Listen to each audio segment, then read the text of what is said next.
Could this young Swedish guy may be the new J.R. That's what we're gonna find out in today's video. So, hello friends and welcome back to yet another reaction analysis video. I know it's been a little while. You've been waiting for it. Today we're back. And today we're gonna look at an incredible travel video by a Swedish guy called Erik Hedenfalk, which many of you have sent in to me and told me I need to watch this. I watched it, I got my mind blown, and then saw that this video had 250,000 views and made his channel grow basically from 0 to 15,000 subscribers. And that's well deserved. So he made a travel video called Slovenia. If you haven't seen the video before, click the link in the description, watch it first. Some of you have told me I should watch videos through first in this reaction series, which makes no sense. Go to the creators' channels and watch it there first. They deserve to get the views. Go and watch Erik's video first and then come back here to this analysis. And now let's jump right into it and look at his video. So Erik's video is just about 2.5 minutes long, but better be prepared for some serious editing magic. Let's start it. Starts with some ambient sound and then this initial shot where you see here that it's mirrored. Very strong vignetting here. And it builds up these, and then comes the first crazy effect, which here is a couple of super fast frames while he's opening a curtain.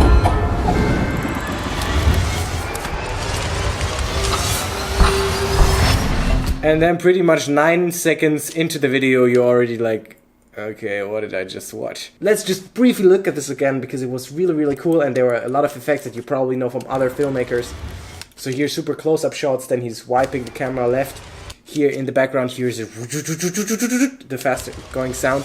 And then here it reminds me very much of Ben TK, going back to the doors, closing the doors. And then here you have some sort of a fade that reveals. And then in here there's some text that is 3D tracked.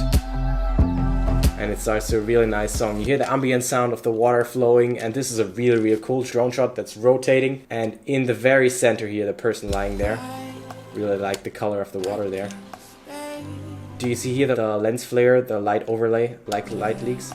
Then here he's wiping it. This is a dark wipe. I don't know how he did that exactly. Here another one. And then afterwards here you see that there's some sort of a glitch distortion effect in which he then incorporates the title, and that is here masked out behind that. Wipes down. What you see here with this drone shot, for example, this looks like it was a drone shot that was flying backwards, but he afterwards animated a lot of motion into it. It almost seems like the camera is flying super fast and waving up and down, but after all, it's probably just gonna be a slow drone shot. So look at this part here.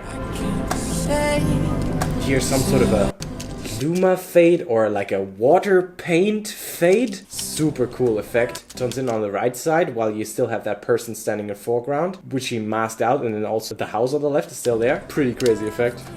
Really cool drone shot. And then here he's doing something that also in the analysis video I did about Nainoa Langer that he did as well with a drone shot, and then he matches it exactly that here this street matches to the opening between the houses that he's filming now.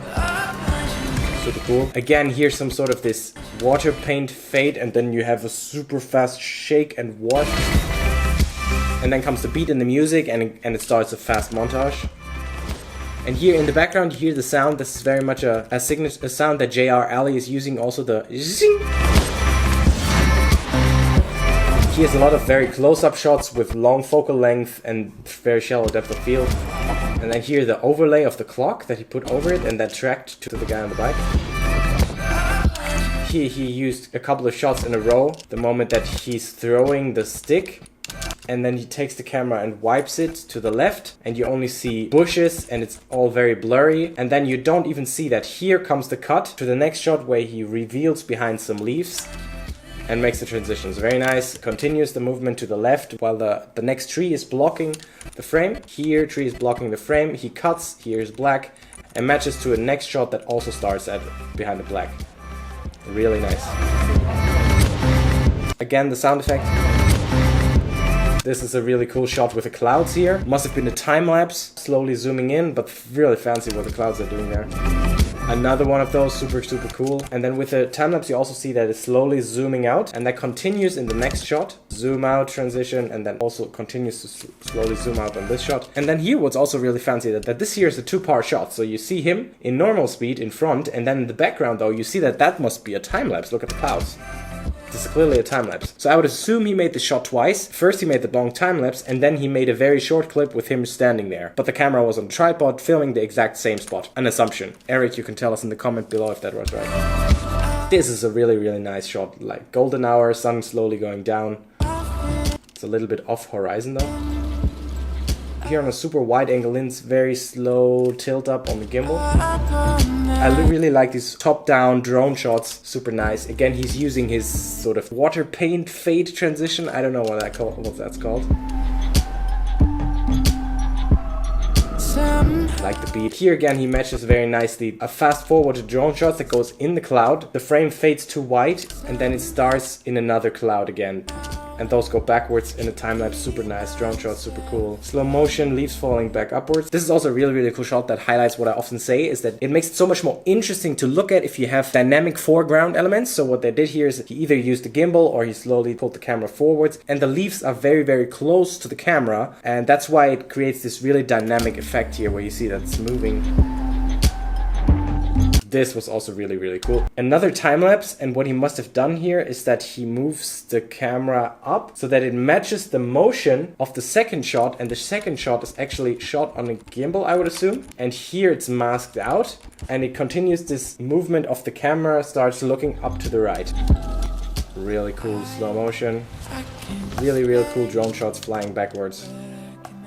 Here again, very nice, he's matching the motion, so the camera is moving down and he even gets below the ground or behind the bush, and then here he matches it to another clip that does the exact same motion, so it continues the same motion, camera going downwards, and here he just matches the frames together with a wooden bar that's blocking, so they look super seamless, and then reveals the river behind it. Really, really cool. And here the transitions from one clip to the next clip are so seamless. He's moving the camera over the wooden bar, and in that same moment it's revealing behind this black whatever stone plate that this is. Birds flapping, background noise. Oh, okay, and now this reminds me very much of the Ben TK Eiffel Tower effect that we saw in one recent video. Here he very, very quickly fades the sky. The building comes in here, then he fades to the sky of this shot, and then he moves in the tower. Super cool. Fast forward a drone shot. Very, very fast motion. Then fades into this next shot, and then the music gets another fast part, and then he cuts very quickly to that beat. This was also pretty cool. So here you think, okay, he's standing at some sort of a viewpoint and looking over that valley, but it's actually not. So here he has several layers actually, and you think it's one, but then comes this wipe and you realize, oh no, that guy's actually standing there. And the wooden bars weren't in the previous shot, but are in this shot. Super, super cool. Here again you see very strong vignetting. I really like what he did here with the drone shot. The movement is very fast forwarded, so the distance that the drone is making here is actually pretty far and it cannot fly that fast. So he increased the speed probably by like 1,000, 2,000%. And uses that tower to cut to a hyperlapse of the tower, which he made some fancy rotating in transition into.